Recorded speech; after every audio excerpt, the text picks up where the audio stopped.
Gadan na kan mahanap ang napabaretang nawawarang parasira sa Sorsogon. Alas 7:30 nin aga kaining Martes, Enero 14, kan madukayan ang bangkay kaini sa baybayon sakop kan Barangay Tagilid, Claveria, Masbate. Pigbisto ang biktima na sarong 70 anyos na lolo. May live-in partner asin residente kan Barangay Poblasyon, Bulan, Sorsogon. Sa impormasyon, sarong concerned citizen na nakadiskubre sa bangkay kan biktima, natulos man na pig-report sa Claveria Municipal Police Station. Makalihis na i-post kan Claveria MPS sa indang Facebook account ang nadukayang bangkay.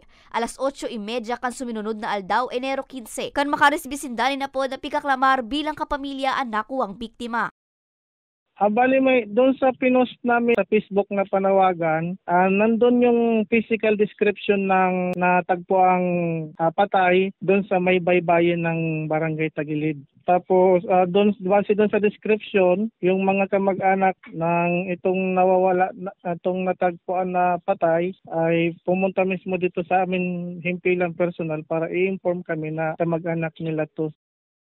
Nagluluwas man sa investigasyon na huli sa makukusog na ukol, naulog ang biktima sa piglulunadan kaining bangka sa Bulan, Sorsogon kan Enero 13. Alagad dai subuot tulos na riparo kan sa iyang mga pag-iriba.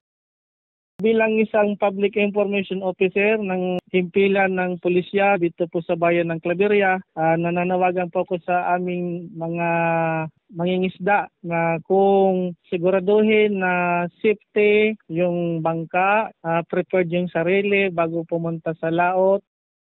Naiuli na inisa sa iyang mga mahal sa buhay asin pigpapatentehan na sa indang residensya. Para sa mga baretang Tatak Bicol, Angeline Dagta.